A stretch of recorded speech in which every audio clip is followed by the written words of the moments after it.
Right to the cloud. Okay. All right. Here's my notes. Ready to go.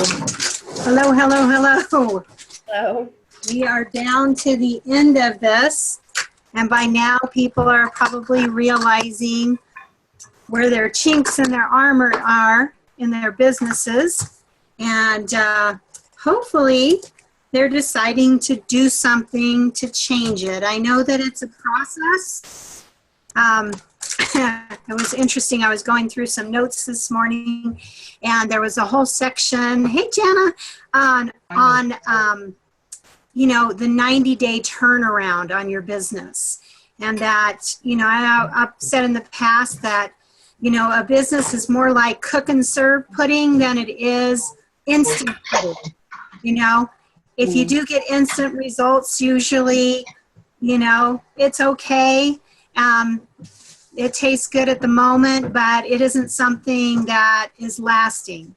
And that your business is more like cook and serve, where you have to really just kind of work with it, make sure it doesn't scorch, make sure that you're stirring it constantly, and then you're going to get better results. And I like to say long-lasting results. So what I wanted to do with this call is do a quick review of some of the topics that we've had and talk a little bit about what's next. And I'd love to have anybody share any insights where they actually found the chinks in their armor in their business, or perhaps they made some changes and had some successes. So I know that I'm prepared to do that as well.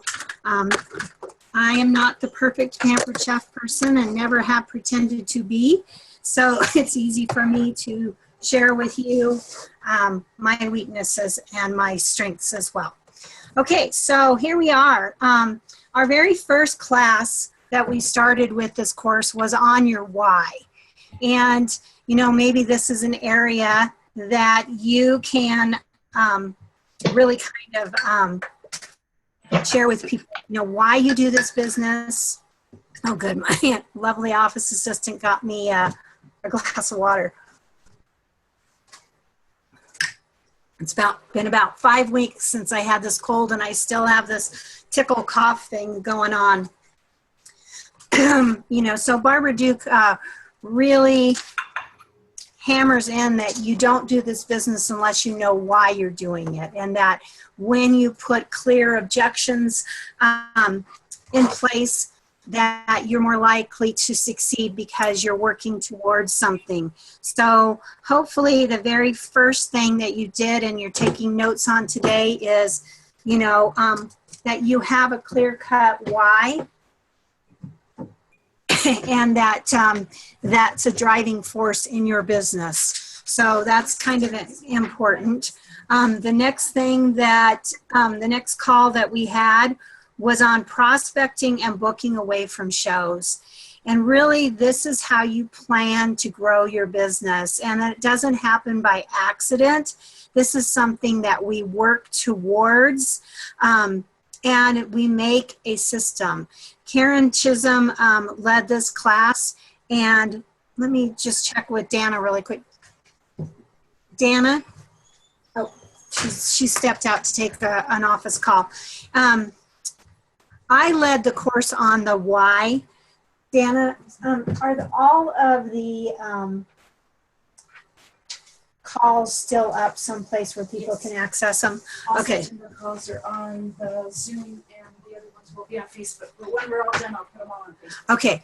When we're all done with this course today, all of the calls will be posted on this Facebook page because we're out of Zoom space.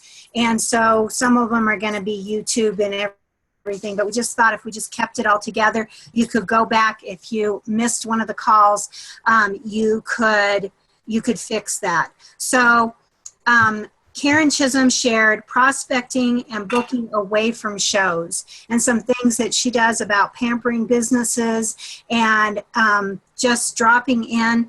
You know, she kind of figures out where the people are working, and it's important. You know, I love to do shows for homemakers, but a lot of times you will get in a circle where people are on very extremely tight budgets with one income.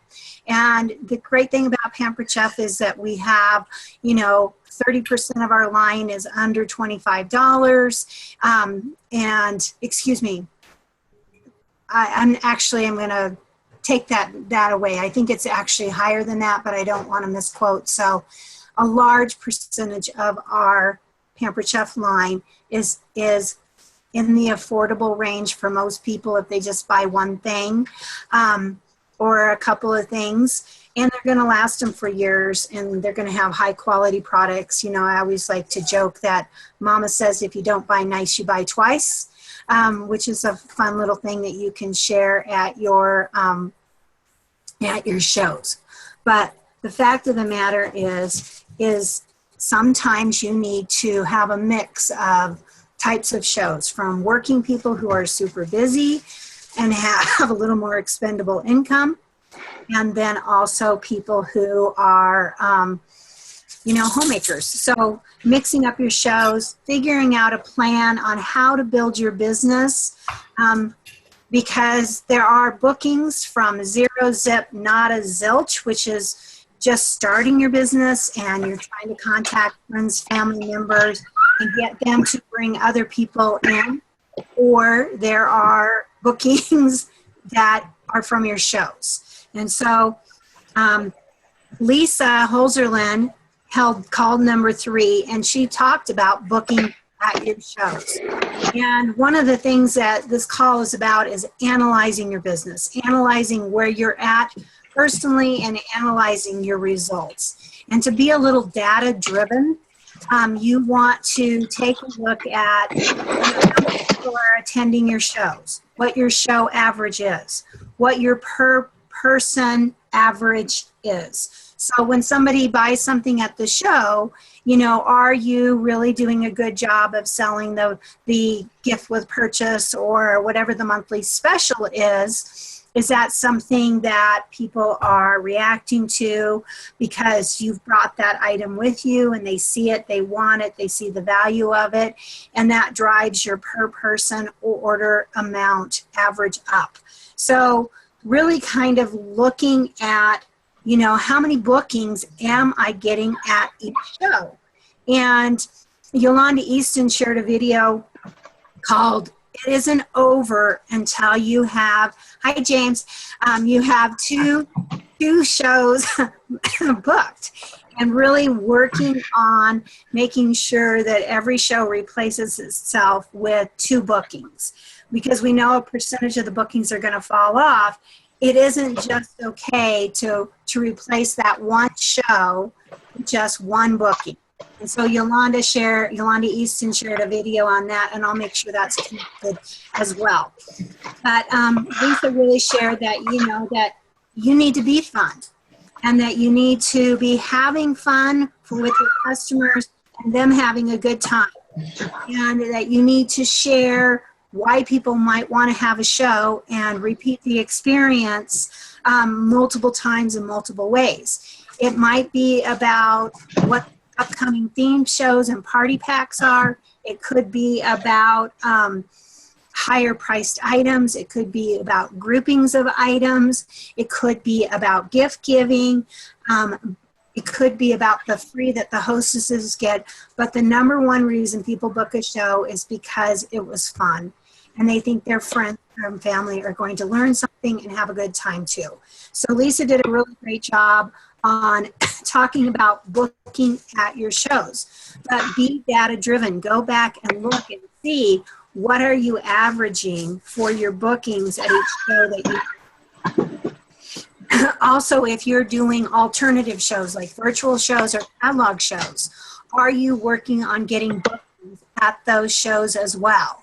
Or is that something that you don't even talk to your hostess about? If it's part of your virtual shows, what kind of system do you have to get future bookings from those virtual shows? Also, kind of going back to Karen's topic on prospecting bookings away from shows, that I learned about the virtual shows is the people who are really doing great with the virtual shows are joining community groups in their area. They're finding the mom's yard sale groups. They're finding the mom's clothing swap groups. They're finding different groups in their area and away from their areas where they can meet new people to try to get more virtual shows. So, you know, just kind of think about prospecting away from your shows and also bookings at your shows, because this is how you grow your business. And then the next call number 4, I did it on host coaching. And host coaching is super important. And, you know, one of my chinks in my armor was lack of organization. And I have found a couple of organizers or planners that were working for me for church reasons, or, you know, I just personally like them, but they weren't necessarily working for me for business reasons. So I found a planner that Connie Flora was using, and it has a smaller one. I decided after trying the smaller one to go to a full-size calendar.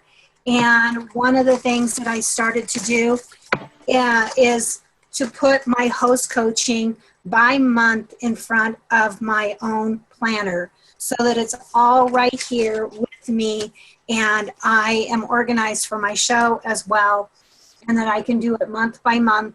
And like at the end of this month, I'm thinking, oh, do I have some catalog shows I can close? You know, I definitely know, instead of having a separate system, it does require you buying the punch for this. But the thing about it is you can expand it however you want to expand it. You can also put your drawing slips in here. You can hole punch them and stick them in there. If you have an upcoming meeting, you can put the location of the meeting and everything into your planner. I know it's been working for Connie. So if it's working for Connie Flora, I thought I'd give it a try too. So on your host coaching, you just absolutely have to have a system, you know. And so, you know, I just recommend using what the company is using so that it's easy for you to have your host assistant, and then they can use it when they become members of your team.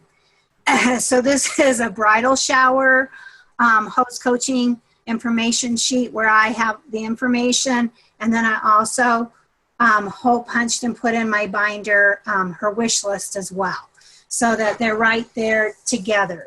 But the thing about host coaching is you need to host coach your catalog shows. You need to host coach your virtual shows.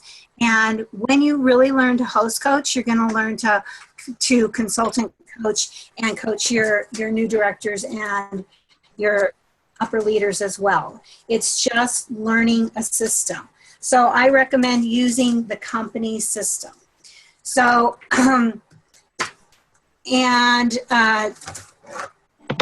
the next thing about host coaching is really that you need to know how people want to communicate. You know, from the very minute they say they want to have a show for you, you need to be asking them, are you a texter? Are you a Facebooker? Are you an email person? Or are you a phone call person? And when they tell you that they're a texter, you say, great. Can I text you 3 times for have little quick 5-minute calls so that we're absolutely clear on our shows? I can do almost everything by text, or I'll text you saying I sent you an email or a Facebook post, but we are still going to need to talk 3 times. Is that okay? Otherwise, we probably just need to do a catalog show. And I just let them know we're going to have to talk on the phone, because that's crucial in this business. I haven't gotten to the point where I can text them all the information and absolutely know that they're doing what they're supposed to do. But you absolutely need to know how they like to communicate. So call number 6, Katie did, and Katie did it on inform and invite. And this is really about creating the interest that you need, and also getting people to let you know that they are responding to the information and then they're ready to take that next step where you're going to meet with them. So this is definitely about recruiting. Katie is excellent about it. The biggest thing that I picked up from Katie's call was that Katie talks to people. She creates notes and she has a system for getting back in touch with people. But basically, it isn't about what she gives them. It isn't about, actually what she's saying at the show. This is a one-on-one thing that Katie does. So you might create a way to do it at your shows as well. But basically, Katie did a really good job of telling you how she stays in touch with people and how she invites them to do the business with her. I don't know if we use this example on the call or not, but you can inform people about making chocolate chip cookies, and say, oh, I just tried this new recipe. It's absolutely fabulous. The cookies turned out chewy. And when you pulled apart the cookie, you could see the melted chocolate in there and they were just absolutely perfect. And your girlfriend is saying, oh, great. And the next day you see her and she goes, oh, those cookies sound delicious. And you say, well, why didn't you come over and have one with me? And she says, well, you didn't invite me. So you really need to know the difference between informing somebody about something you're doing and inviting them to be part of it. And so that's just a simple little story. But not only do you have to tell people about it, but then you have to follow up with an invitation and make sure that they're responding to what you're promoting. The next call number 6, was a sample interview that Janet Moffat did, and she showed using the interview cards, and she challenged everybody on our homework, and she's not here with us today because she's on a plane going to Lead Plus, to go ahead and order those interview cards or print them off on your computer. Whatever it is, get them in your hand, get comfortable with them. Also get comfortable with the computerized system. So if you're working with somebody and they're on their computer and they let you know that they're interested, you can have them pull up the interview questions and cards online, and you can do it right then and there.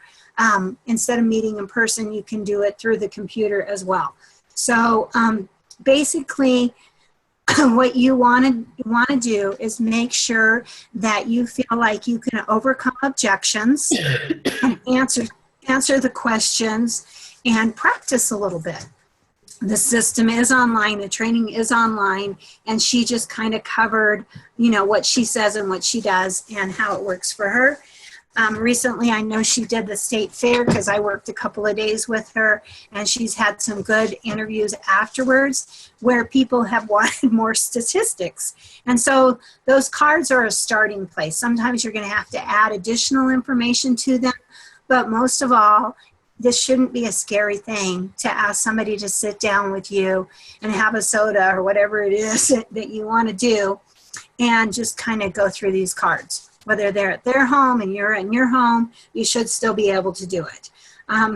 Then call number 7 was about getting consultants started. This is the getting started checklist, and I have a whole binder which we have put the information up online again about creating your own training binder. Shay did the class for us. And she did a great job, and she has a hybrid of an old system and the new system, but I know that this week she requested the information on the binder so that she could put it all together and create the most recent material that the company is doing by using the company's Strong Start. So you can usually Google it under Love Carpenter Strong Start, or Stacy Itzel Strong Start, or New Consultant Strong Start under the company's information. There's just more pages if you do the Love Carpenter system. And again, this is something that we can share as a link on this Facebook page. So that was call number 7, and this is call number 8. I have a few additional things that I wanted to share. We just have 2 participants today besides me, but really what I wanted to do is I wanted to just kind of go over a little information about coaching ourselves to success. That's really what this call is all about, is determining what you want in your business and then how you're going to go about getting it, whether it's moving on into a leadership position or just getting that show schedule that's perfect for you and your family. So I came across some old information called Success on Parade, and this was done in 1999, but it's still as relevant today as it was back then. And so when you're coaching yourself, you ask yourself, what do you want from your Pampered Chef business, and why do you want it? And that goes back to our first call about your why. And then making a specific timeline. What do you want to accomplish by, and you put your certain date. How many kitchen shows do you want to hold? And that's one of the things that I put in my my planner, since I can personalize this. If you go to our allstaratlas.com, you can see that there's an old planner system in there that is specified to direct sales that it came up with, and we do absolutely need to update it for this year for anybody who just wants to print it out and make their own system and just buy the little rings and the punch and stuff. But this one says monthly focus page, and this is where you do a recap of your month, you know, and you put what your career level was at the beginning of the month, what your career level is at the end of the month, the sales that you sold, the interviews that you held, the online training courses that you completed. You know, getting online to the company's material is really important, and that should be a goal each month, that you spend a little time getting to know what the company has to offer in training and in what the monthly specials are. Then it goes through your monthly recap of shows held, show average, online sales, shows booked, new recruits, and did I hold or attend a monthly meeting this month? And then it asks you, what was the one thing that worked well in my business? What one thing did not work? One major goal for next month, one major goal, one minor goal for next month, and my trip goal, and how will I reward myself? And maybe we need to add a little section in here of virtual shows held to kind of just remind ourselves that there's a whole additional avenue of income and recruit and booking leads out there, and just putting it in there. The other thing that I just got out of our old planner site was what your goals are for the year, and I printed out a sheet and I put it at the beginning of my planner. And again, just having it where you can see it and look at it, and you know, this is just what it is. It's just a goal sheet right here. And again, this is right off of our All-Star Atlas page. And you can definitely fold that in half and punch it and use it in the smaller system of this, or just get yourself a 3-ring binder that works too. The next thing it says is that, you know, how many kitchen shows do you want to hold this month? How many recruits did you want to book?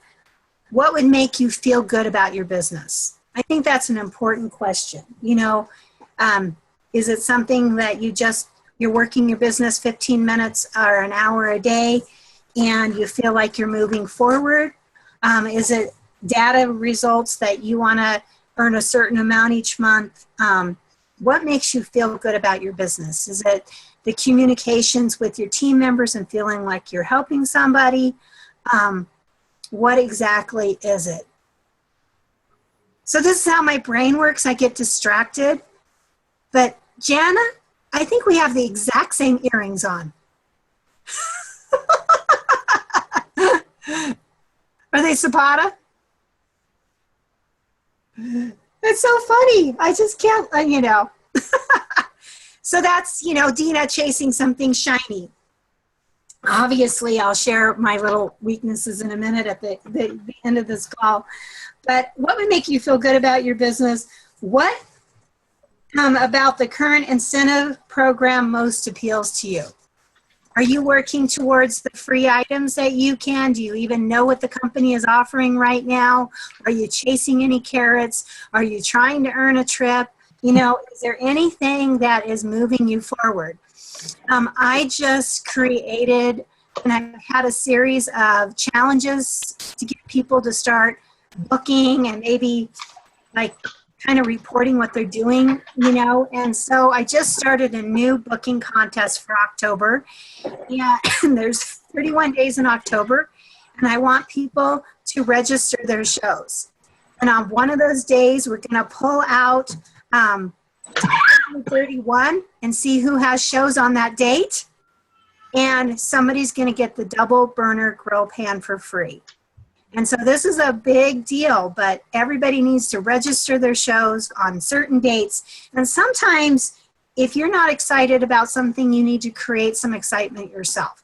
And so maybe you create your own rewards program for what you can do. Is it important if you're a consultant to be earning those bonuses and those dollars, and do you know exactly what you're going to spend them on? If the company offers an opportunity to earn Pampered Chef dollars, do you know what you want to do with them? Maybe it's some free catalogs. So basically, what do you want to do in the near future, and how is it going to make you feel? So the next part about these questions about coaching yourself is, you know, that data driven. You're gathering the information. What did you do this time last year? Maybe what you want to do is challenge yourself to be your best. You know. Do you want to see what I've been working on? Well, yeah. All year I've been keeping track of 2014, 2015, and 2016. And I'm trying to beat whatever was highest out of those 3 years. There you go. Because those are my slacking years. So there's up from there, right, Jana? And you just yes, I'm on an upswing. It's nothing to write home about, but I am keeping track of it. Okay. Well, as I said, you know, there's usually not instant results in this business. It's something that you do by making little actions. I love that little chart because it isn't about anybody else except beating Jana, you know. And so, you know, getting that back, creating some kind of system, you know, maybe what the realization was is you weren't doing what you wanted to do and you wanted to change it. Yeah. And so, you know, I've written down from today's call is what would make you feel good about your business? Because honestly, that's why I stopped working my business so much was I was doing too many things that made me feel bad. I didn't feel like I was being the best host coach or consultant coach. And so I have to answer that question for myself because if I want to do good at it, and I know I can, I have all these skills, but you know, I need to decide in my current life setting what would make me feel good about my business and pursue it from there. Yeah, I used to, this is my own little manufactured statistic, you know, but I like to say that you want to spend 80% of your time doing the things you love in your business and 20% of your time working on your weaknesses. Because if you spend 80% working on your weaknesses, you are going to be depressed. You know? And only 20% on what you're doing good, you know, you don't get the results. Where if you really love something and you're spending the majority of your time creating the recipes or sharing things or you know, making your show look the way you like it to do, you're going to get more bookings because you're doing the part that you love. I'm not saying ignore that you have problems and that you don't work on them at all. But you only do it to the percentage where you are moving forward, but not hating your business. You've got to do the loving your business part. So you want to gather that information and, you know, maybe it's gathering past customer contacts. I loved what Shay said last week, that she has a box of all her shows that she's done and her contacts that she's made, and that she challenges herself to make 4 contacts a day from her past business. And they're just check-in. Hey, this is Shay from the Pampered Chef. I just want to share what's new with the Pampered Chef and check up on you and see that you're loving and using your Pampered Chef products, if there's anything I can do for you. So you have the same annoying tickle cough that I have, Jenna. We both were Okay. in Chicago. That's why, right? Yeah, maybe that's what it was. How many potential recruits do you have on your list? Who are you currently working with? Blah, blah, blah, blah, blah. So you want to gather that data. You want to have it at your fingertips. You want to say, okay, my host coaching thing isn't working because I have it someplace separately than my planner, and I want to fix that. Whatever it is, you know, and luckily there was an 18-month planner out there, so I didn't have to wait till January to change my system. I allowed myself to go change it right then and there. Then you want to know those feelings behind the facts, you know. And Jana, these are all great questions about what's going to make you feel good about your business. How did you feel when you looked at that statistic? What was the most fun part of the business that you did this month? What is working well in your business? What did you think of this? What isn't working well in your business? What aspects of your business would you like to improve on? Is your business what you would like it to be? When do you feel the most satisfied about your business? What have you learned in the past few months? What are your most successful business activities? And what excites you about the leadership program of the company? And then there's an area called troubleshooting difficulties in accomplishing goals. And this is what I call common obstacles on the road to success. And again, I'm going to be sharing this with you from the Success on the Parade. And basically, it says the obstacle was, you know, I felt like I was spending too much money on my business. Maybe that was, you know, Deena shared that she went to Hobby Lobby and she used her 40% coupon on some of the planner stuff that I did, and I just can't afford anything right now, you know. But maybe you can afford some ink and some paper, and you can adjust our online planner, and you can create a system with a binder you already have. Whatever it is, like the solution, control your expenses, pay attention what you're investing in. Back in the day when I first started my business, I couldn't afford tons of catalogs. I didn't give them out like water like I do now. And so I took the catalog and I put them in page protectors and binders, and I had people use them at the shows. And unless they specifically asked me to have a catalog, I didn't send a catalog home with everybody. Another thing would be an obstacle, difficulty balancing family and your business. You know, make mistaken belief that balance means equal time, and allowing others to control your schedule. So again, I'm going to post this on our group page. We'll get it up there for you. We'll take a photo of it or something, but it goes through some of the obstacles and some of the solutions. But basically, the solutions come from you. When you want to make an excuse to get out of something, you can. And when you want to make an excuse to accomplish something, you can. And I tell people it takes just as many brain cells and the amount of energy to create an excuse that gets you nowhere than to get an excuse that accomplishes something. So, Sarah, do you have anything that you wanted to share that's like been insightful along this course? Oh my goodness. There's so much. I was never implementing the interview card system, and so I have 4 potential recruits right now, and so I'm hoping I can do that with them.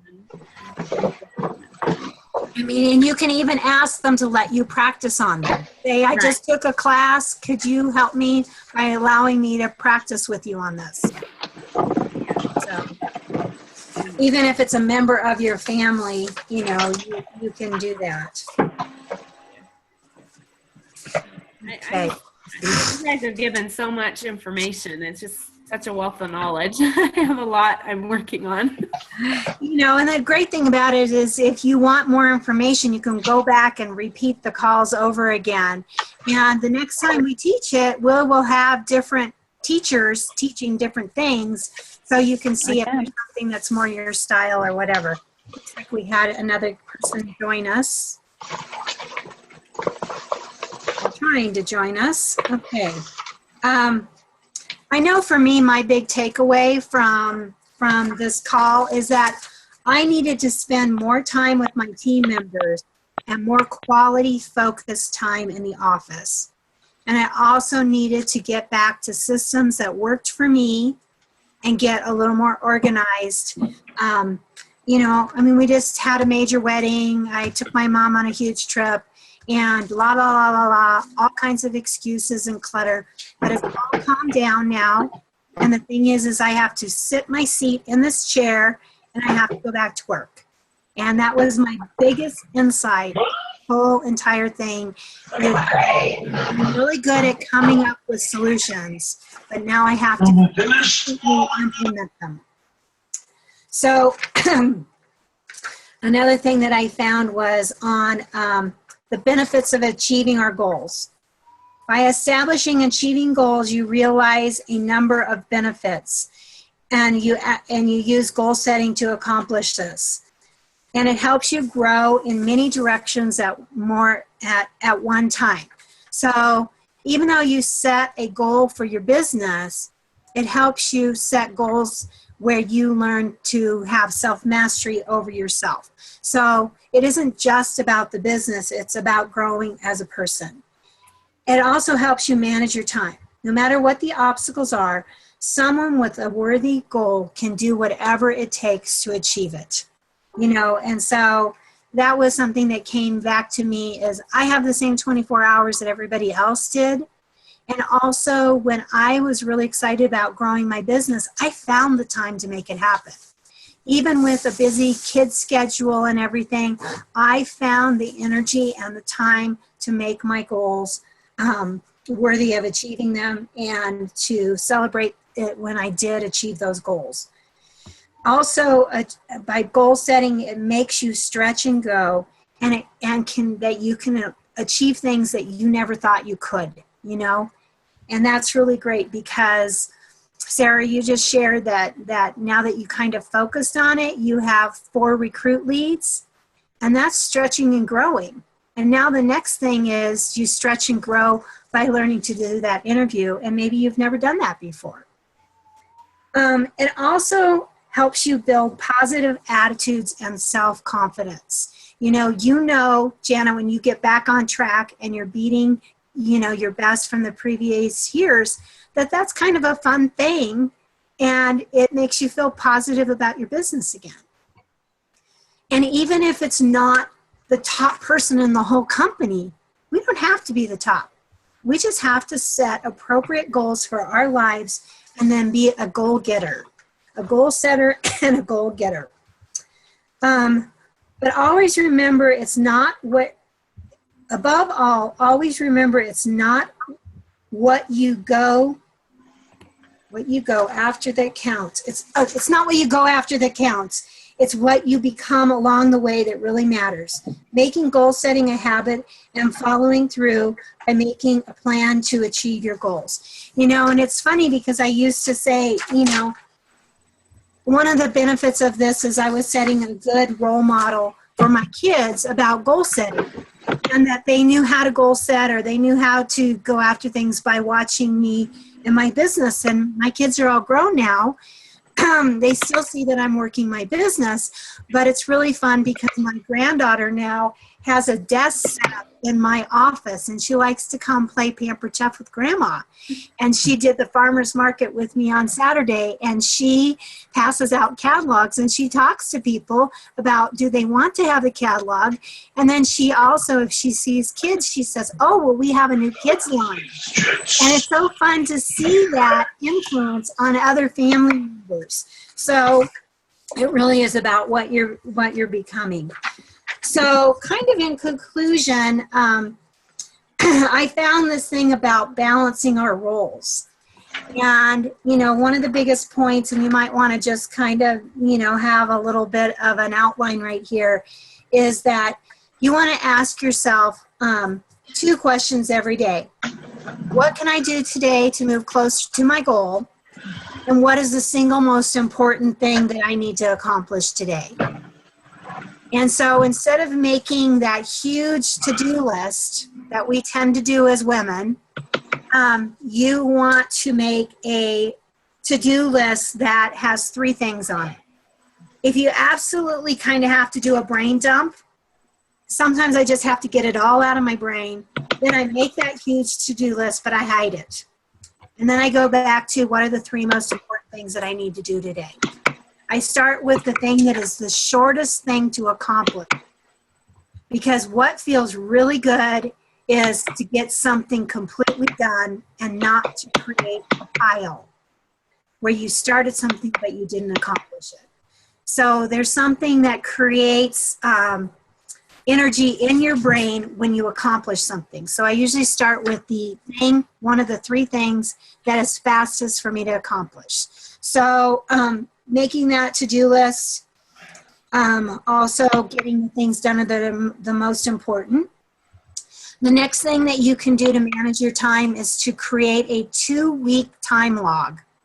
And that's where you're spending your time. How much time are you spending on Netflix? How much time are you spending playing Candy Crush? How much time are you spending talking on the phone with family members? Just so you can see where your time is spent. I'm not saying don't talk to family members, but like a lot of times I talk to family members while I'm driving someplace because I don't have to keep notes.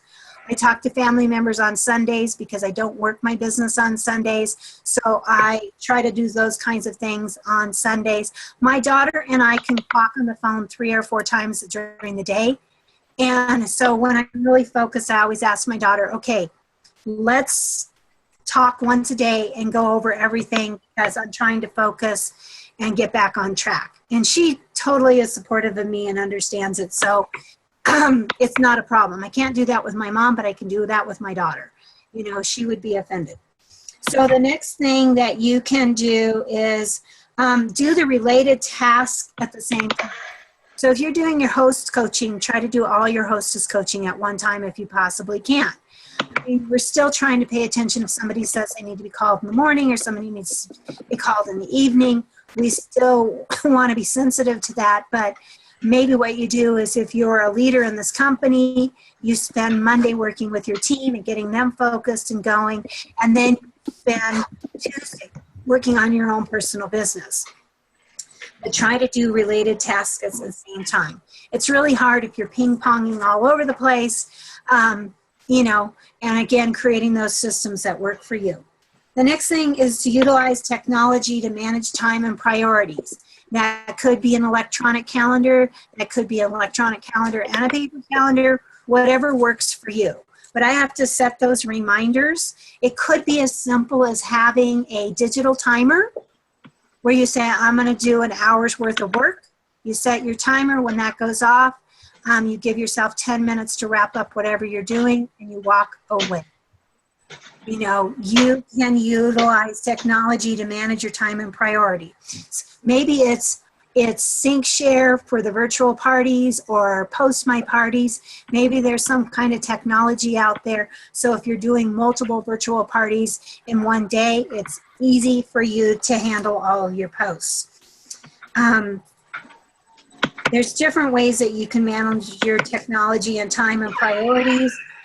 Maybe it could be the little note systems that organize everything, or maybe you are utilizing allstaratlas.com. Instead of trying to create and file a whole bunch of stuff, you know, you're sending me a link and saying, Deena, put this on All Stars so that everybody can have it and we all have a system that we can work together. Then the last one is work with your family and your work situation. So I remember when I had kids that I had a phone time is fun time box. And when I had to get on the phone, my kids could get into their special box of toys. as soon as my phone time was over, that box went back up. And, you know, it had their Game Boy or whatever in it that they wanted to play. And so they were bugging me, Mom, Mom, Mom, I want to watch my video. You know, and you change it out all the time. But basically, if it's getting your husband on board, if it's getting your kids on board, sometimes you need to be creative and come up with solutions for this. And then also, you might have a half an hour to work your business in the morning, and then an hour and a half where you work your business after the kids have gone to bed, whatever it is. I remember that I had a box of stuff that I kept underneath the dining room table that was like making host packets and stuff like that. And I could take that into the family room and be with my kids when they were watching a movie, and nobody cared if Mom was collating hostess packets. But then I had a box of stuff that I took up to my master bedroom when my husband was home. And he knew that I needed an hour on the phone, and he was to keep the kids from knocking on the door. Whatever it is, you need to work with your family situation. Then I added a couple little notes to that, and it says, and this is something we talked about, save time by knowing when you can reach and how to reach people. Plan your month ahead of time. Get yourself organized and have systems for host coaching, working with your team, and expanding your business. So as we wrap up here, I found the Pampered Chef mission statement. And a lot of people haven't seen this in the company, you know, but this is really important. Do you believe this? Is this part of your commitment? Is this something that makes you feel good about your business? A friend is having a chocolate party, and she's having, you know, a candle or a bag party or whatever. And I always think, does that change people's lives like Pampered Chef changes people's lives? When a young mom can learn to cook, when she gets more inspired to cook, when people learn to entertain, when they gather people around, I just feel like, you know, our mission statement with the Pampered Chef is as true today as it was back then, and that it does make me feel good about my business, because I think this is a very meaningful service and products that we can offer people. You know, I know a couple of products that are coming up for the spring, and I am so excited because I think one of them is one of those things that is a memory maker. That I can remember having this activity with my grandparents, and what a special thing it was, and what a warm, fuzzy memory it is.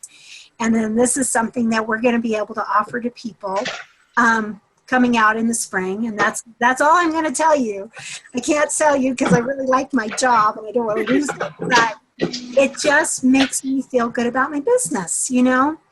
It really does. So with the Pampered Chef, we are committed to providing opportunities for individuals to develop their God-given talents and skills to their fullest potential, and for the benefits of themselves, their family, our customers, and the company. We are dedicated to enhancing the quality of family life by providing quality kitchen products supported by service and information for our consultants and our customers. And again, you know, this is as relevant today as when Doris started this company 36 years ago. And I absolutely know that people can make memories, that people are having fun playing with the cake pans and making whipped cream with their family, and just the fun little things. I love the new dishes, the new serving dishes. You know, I don't have to cook every single night because my husband's a pilot. He's gone a lot. But when I do, I feel like they really enhance me setting the table and making everything look fun and pretty. Does anybody else, Jana, Sarah, do you have anything else to say about the calls, wrapping up, moving forward, any goals that you're going to set, anything else related? Thank you for putting these together and for all of your time. And I have conference next summer on my calendar. Yay! Okay. Yeah, I thank you too, and I really want to go to conference next summer too. I've talked to my husband about using our tax return money so I can go. So, yeah. And there are ways where you can keep costs down, you know, by definitely packing in a carry-on that saves you $50, or if you're flying on Southwest, And then also taking the train as opposed to, you know, a shuttle or a cab. And there's just some smart things that you can do. I just don't have time to go out for every single meal. And so by bringing protein bars, I even have a mini blender I can take with me in my bag if I want to do smoothies. You know, keeping the cost of your meals down. It can be more affordable. You don't have to go high end. Definitely our team always tries to stay in the embassy suites because then there's free breakfast. We should put 6 people in a room. You don't have to do that if you don't want, but if you want to keep the cost down, embassy suites and a bunch of people packed like sardines for a couple of days will do it for you. We started this call, I think, by talking about the analogy about shampooing your hair. There was a marketing firm that came up with a way to make a lot of money. And that was by simply changing the words on the back of the shampoo bottle to rinse and repeat. And they sold, you know, nearly twice as much shampoo by asking people to rinse and repeat. So I'm going to post this little article on rinse and repeat because I think it's applicable, because this business is about marketing. And sometimes a simple phrase or a simple thing that we do in our business and we repeat it over and over again can give us amazing results. And so that's the thing that I'm going to ask you to do, is to take some of the information that you heard in this call, put it with what was already working and what you're already good at, and rinse and repeat and do it again and again and again. And if you fall off the track, figure out how to motivate yourself and get back on track as quickly as possible. It's going to happen in this company over and over again, where we need to reboot ourselves. I love something Katie posted on Facebook last month, and it was like, everything almost always works better if you turn it off for a while and restart it, even yourself. And I just thought, you know, sometimes we just have to take a break, reboot, restart, and rinse and repeat. So thanks for being on the call. I appreciate your time today.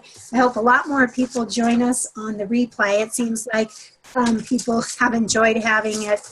If they couldn't quite make it then, we are having people watch it later. So this is something we're going to offer again. We'll come up with additional dates, and we'll have different people, you know, doing the different topics. So you're always going to get a different review. And again, a lot of times it's just about putting yourself in the boot camp and just deciding to take the time for yourself in your business. So thanks again. I'm going to stop recording.